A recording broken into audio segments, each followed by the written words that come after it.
Ladies and gentlemen, as you all know, it is Miami Hate Week. So for those of you with small children in the car or your older family members, please, we want to apologize because it'll be a little more, I guess, off the cuff, as you would say, a little more aggressive. So with that being said, Dave, start us off.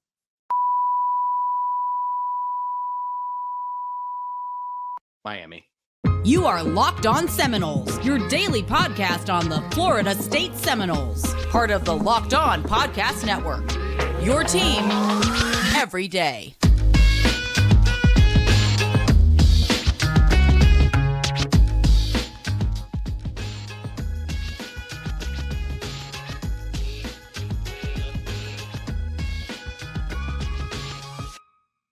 Good morning, good afternoon, and good evening, and welcome back to another edition of Locked On Seminoles. What's up, everybody? It's your boy Drake here, and in the stream yard today, I have Mr. David Wise and a special guest that'll be joining us in a few moments. But Dave, how's it going, my guy? Drake, I'm great. Miami. All right, let's not abuse that. Let's not abuse that because we do, it is kind of loud in my ears because I'm going to be editing this later. I know our fan base, they're going to be listening to it in the car and the phone. I mean, of course they love it, but you need to turn that a little bit down because it's hurting my ears. But folks, as always, thank you guys for making Locked On Seminoles your first listen each and every single day and making us basically your one-stop shop for everything Florida State Seminoles sports football. Sports football, great word. Off to a great start, Andres.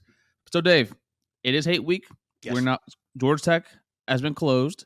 Where do you want to begin with this? We're talking about this today. We're having Max on in a few moments. Then we're also going to be having Trey Rowland on tomorrow, and then also we're having Alex Donald later in the week. So, Dave, where do you want to go first from a macro level with this game?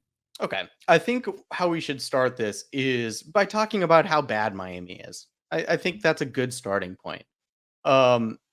Drake, Miami isn't really good at much. They have some discrete areas they're good at, but you can go on and you can search whatever database, whatever measurement or category you want of Miami football, and it's going to tell you they're bad. If you go look at Football Outsiders, which I and a lot of other people prefer, 71st in the country, 76th on offense, 55th on defense. Not surprising. There's so many things about that team that are exploitable. It just lends itself to Florida State having its way with that team. It really does. And I don't say this just like as a fan, which obviously I am, and as a hater of Miami, which I obviously am for so many reasons. But this is the kind of game where you're playing a team that is among the worst in the country in first quarter and first half scoring. And you're talking about a Florida State team that is great at first quarter and first half scoring. So this is a game where you can go out there early, impose your will against a team that really doesn't have an awful lot to play for. Like, their goal this season is bowl eligibility. I'm not going to lie, that's a familiar place for us, for a lot of our fans. But that's not where this team is. This Florida State team is. That's where that Miami team is, which is regressed in year one under Mario Cristobal. Big shocker there. And like I said, the big takeaway here is I could read you off 100 stats right now that would tell you why this Florida State team is so well equipped to beat Miami. But the bottom line is you can and should jump out early on that team, which is exactly what happened a couple of years ago when they jumped out early on us and it snowballed. I'm not going to say we're going to beat them 52-10, but what I am going to tell you is that this is a matchup that Florida State is very well equipped to take advantage of.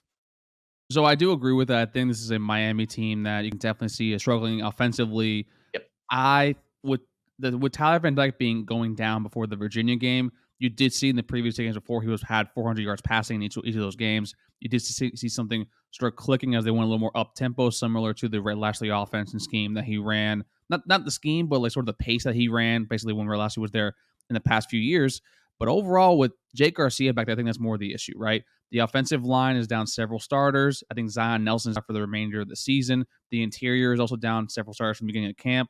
So it's overall, it is mainly also the weapons and the supporting cast around the quarterback is definitely stifling and hindering this Miami offense, which already was having issues under a new scheme with Josh Gattis, who, quite frankly, has been running an archaic scheme that could rival Jimbo Fisher's offensive game plan, if we're being completely honest here. So overall, to me, it goes down to basically there's no one around Tyler Van Dyke or even Jake Garcia to kind of supplement them overall in the game. Yeah, and we talked about this before before we started recording, and it's a stat that surprised you. It didn't surprise me, but Miami is 93rd in the country in opposing passer rating at 140.4. If you just saw what Jordan Travis did last week, again, he is clearly developing as a passer against lesser teams like Miami is. He's capable of doing that to you. It was more difficult during that 3-game stretch because we were playing, I think, the 3 of the best teams on our schedule. And that's a big difference. That's going to make your job harder as a passer. It shouldn't against a team that's playing so poorly in terms of how effective opposing quarterbacks are able to be against them. Jordan Travis is poised to really, really make a statement in this game against an extremely vulnerable defense. It's extremely vulnerable, especially towards the back end. And also, I think, Dave, you shared it with us today when in our group chat where they're down to 4 linebackers. Now, granted, we've been down to 4 linebackers all season long, so welcome to the club.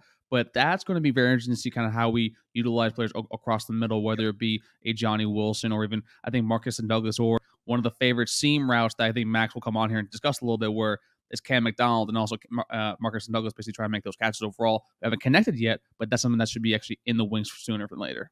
I'm looking forward to seeing an awful lot of Michael Pittman running over the middle. It's going to be a fun day. Oh, it's going to be a great day. But it's also a great day, Dave? I can't wait to hear it. When LinkedIn Jobs finds you the people that you need. LinkedIn Jobs, folks, is these days every new potential hire can feel like a high-stakes poker match, or whether it be a wager for your small business.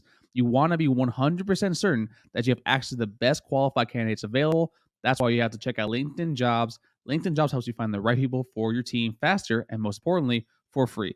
Dave, you've used LinkedIn Jobs before, correct? I have, Drake. I'm an attorney. I work in a law firm, and I do some of our hiring. And finding out where to post a job listing is not easy. Attracting candidates to your job listing that you actually want to vet and interview is not easy. And it's a lot harder to do when you're looking for something for free. All of those things LinkedIn does. It's free. It allows you to post job listings on a place where at this point, everybody in the workforce everybody's on LinkedIn. So it's going to attract candidates that are more suited to your position. That's what it did for us, and highly recommend.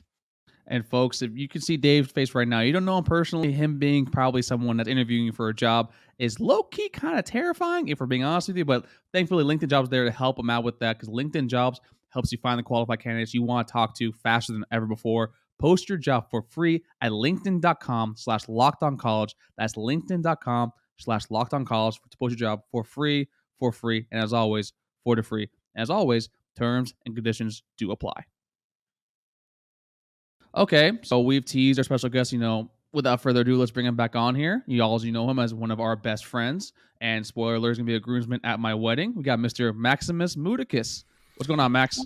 What is up, guys? I'd like to apologize ahead of time. I'm not at the really cool Seminole executive brief desk, which you can see over there. If some folks want a little BTS. I am at my desk because I can't talk about Miami and Florida State, especially the way they sit now, without my spreadsheet in front of me, because some of these stats are incredible. And I don't want to say like, hey, here's the thing. No one wants to be that LSU guy, right? Like that everyone just Twitter bash because he was like, oh, this team's not good, whatever, that we win. But with Miami, I'm willing to take that risk. The entire segment before you got in here, yeah, right? and I'm willing to take that risk because I was listening to y'all talk for a second, and here's my favorite stat of everything. I don't have to get too nerdy for this. Miami is 115th in defensive explosiveness. So that is allowed by offenses. They're 115th. Florida State is currently 13th in the nation in offensive explosiveness. It's pretty incredible. That is a recipe to take the top off that defense like it's a 73 Corvette. And I just love to see that kind of mismatch, especially with the receivers that we have that can, as Dave talked about, attack the middle and then being down to 4 linebackers. Yeah, there's that is an incredible stat. This team is well suited for explosiveness. This Florida State team, we've all seen it this year. We saw what Johnny Wilson did in that last game. I think he had 3 catches for over 100 yards. So the explosiveness has been there in the air. The explosiveness has been there on the ground, even without Trayshawn Ward. Look, this is the thing. That team has no soul right now. They have no will and they have no soul, that Miami team. So if you take them out of the game early, all 14 of their fans are going to be out of the game. It's going to turn into Doak South, which it already is. But you could see a formula for this game where you hit a couple big plays early, you bury that team, and you get to have some fun out there. You finally get to have the kids that came to Florida State to play in this game out there having fun, not eking out a victory, not everybody at home having a heart attack on their couch. Like Max said, that team can't defend explosiveness. I would be more worried if they could defend explosiveness, but weren't great against efficient offenses, because this Florida State offense can and will take the top off, and this is the perfect matchup to do it. Thank you for that, Max. I love it. So then the one question I kind of have asked for the both of you, then Dave, I'll ask for you first, then Max goes second, that this defensive line actually is pretty talented. It's probably one of the better units actually on this Miami defense, whether it be Leonard Taylor, Akeem Messidor, Daryl Jackson, the Maryland transfer. Ironically, actually, most of the players are transfers, which would be my question probably towards the end of the show. What do you actually expect our offensive line to be able to do against this defensive line? I'm really glad you asked that question. So this is an important stat to me, okay? Or an important observation, I should say. Florida State is 5th in the country in passing, according to our friends over at PFF. Whether you like them or not, we're 5th in the country rated in passing over there. Guys, that is in spite of the fact that we're 90th in pass blocking, okay? In running, they have us rated as the 11th best running team in the country. We're actually better at run blocking this year than probably a lot of people think. They have us graded out at 41st. But the point being, this year, like last year and the year before, we've been able to do things on offense in spite of not being able to block. Last year, it was an incredible performance on the ground out of Jayshon Corbin and Trayshawn Ward, despite terrible run blocking. This year, we're one of the best passing teams in the country, despite terrible pass blocking. So frankly, I'm not saying it's not going to matter, but what I am saying is this coaching staff has managed to scheme around the pass blocking issues, and Jordan Travis has stepped up in a way that the pressure hasn't affected him. He's still able to deliver the ball. He's still able to move around in the pocket. He's kind of traded that running for more mobility inside the pocket and keeping his eyes downfield this year, which has helped him transform into the passer he's becoming. And frankly, I'm not all that worried about it. They'll get a few sacks, but I don't expect that to dictate the game. Yeah, so I mean, that's probably right.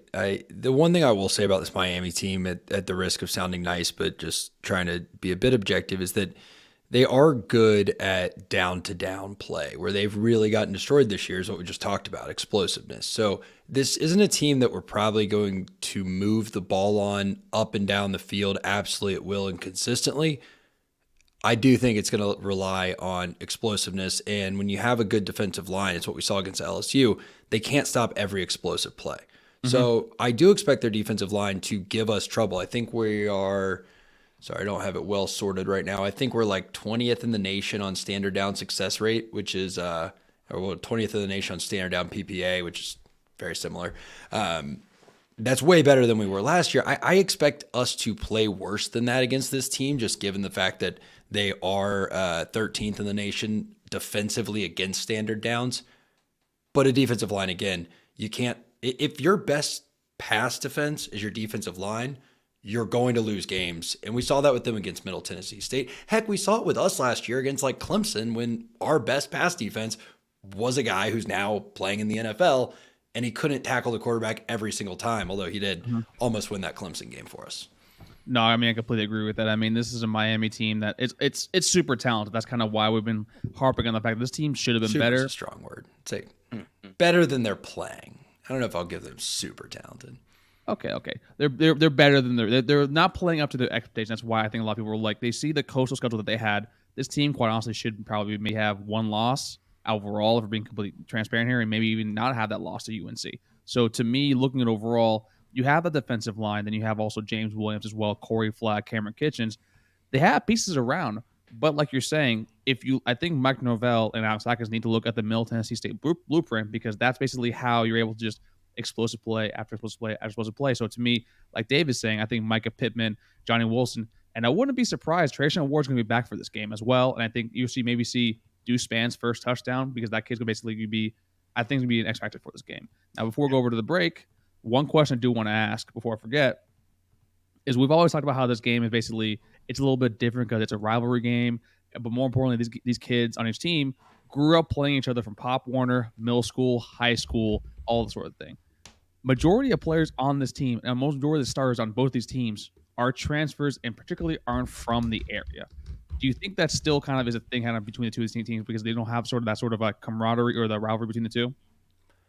I don't think you come play at Florida State unless you either have in you from birth or from childhood that hatred for Miami, or you're willing to accept that into your life and let that be your gospel. Because let me tell you this, if there's a few kids in that locker room who just didn't grow up with that fire of this rivalry in their heart, I got a really hard time believing they're not going to see everybody else out there and see the flags waving at practice and hear the coaches. Like, the coaches aren't going to go out there and tell the players this game's more important. You have to treat this game differently. I'm sure that's not what's happening. But I am sure that those players in that locker room, especially those that grew up with this rivalry, are taking it more seriously than anything in the world. And that players take notice of that. So I'm not at all worried about the transfers getting up for this game. This is going to sound kind of weird, but I've thought about this a lot. I kind of hope that this game is no different than any other game for them. Like, I understand that's not the reality, but do you really want your players to have one game that they just get up more than every other game? No, I kind of want you to play all 12 games like you're trying to win the game by 1,000,000 points. I mean, I don't know. Here's the thing. I think most football players asked this question because I knew Max would say that. I think most football players are pissed off dudes who like a reason to fight, and that's why they want to go make millions of dollars getting in 60-minute long legal fights every weekend. Like, you have to have a bit of a screw loose to play D1 college football. You just do. Like, you're not, you have something going on, and it's a good thing. We like to watch it. We like that characteristic. But do I think they use the rivalry as an excuse to maybe let some of that out? Yes. Do I think that these kids actually prepare that much harder for any one game of the season? I kind of have to tell myself no, because otherwise, why aren't you training that hard for the other 11 games? Now, that being said, their fans are probably going to be meaner to our players than anyone else's fans are. So that probably, while they're on the sidelines, does add an element to it. But yeah.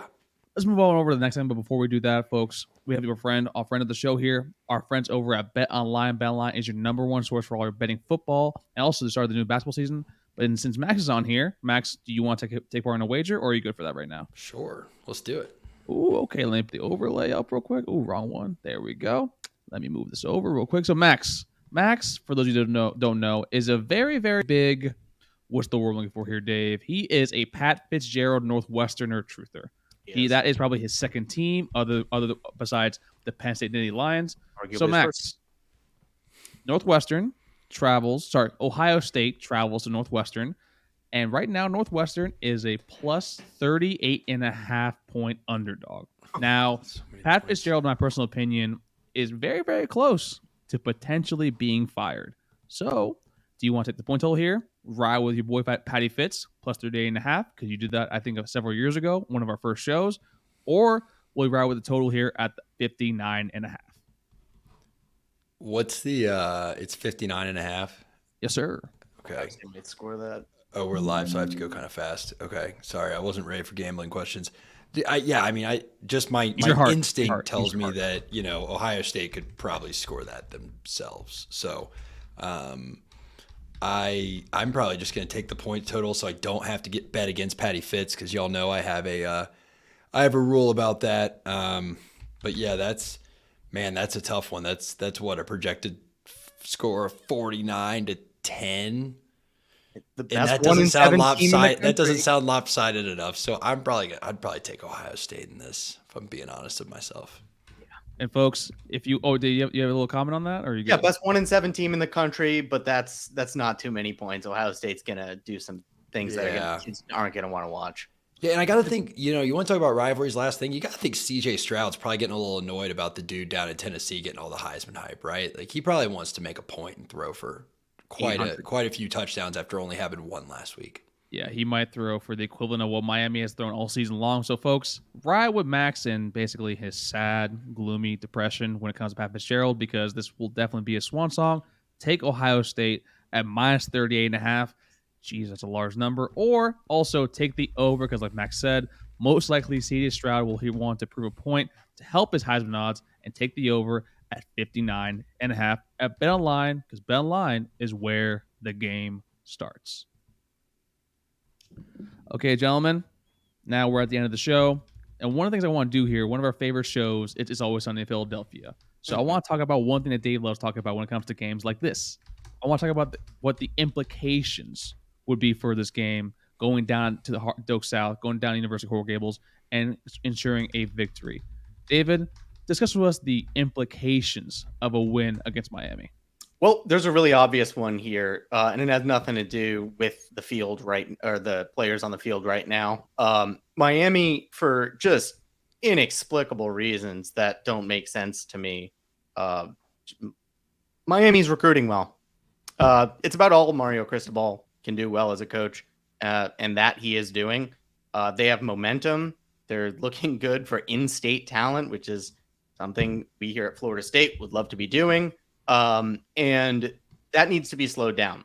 And the fact that their just terrible season so far hasn't slowed that down is confusing. But if that continues to snowball, like if you go out here and just beat the hell out of this Miami team and embarrass them on primetime TV, you're welcome, Miami. Look, eventually that's going to have an effect. Eventually it's going to become a hard sell, and the negative recruiting is going to become as easy as it's ever been against Miami. That needs to happen. I mean, of course we want to win and blow them out and be able to talk crap all off season. Of course we want that. Got to slow that recruiting down because we need to be picking up the pace. I think there are no better implications than just getting to have another year of being better than Miami. Like they look, I'm happy for them that they keep winning off-season championships. It's a lot of fun. It really is. I mean, they're Twitter fans. They love to go on Twitter and they just talk, and it's hilarious because, you know, it's odd that if you're a Florida State fan, you beat Miami. I wonder if we get to enjoy it as much as they do, because we actually do get annoyed when you point out like, hey, we beat you in football. It pisses us off. Yeah. Them, the minute this game's over, it's almost like they flush it and they're just like, but next year we're going to beat you. And I know that until I don't. And it's like, what the hell, guys? It's not how this is supposed to work. Another reason why I just hate that fan base. But yeah, no, you're right, Dave. I mean, the Twitter battle right now is all about recruiting. I'm sorry, I couldn't give less of a crap about recruiting rankings on 11/1/2022 when we're playing Miami this weekend. And yet that's all their fan base is talking about. So I don't know. The implications are we're superior to them.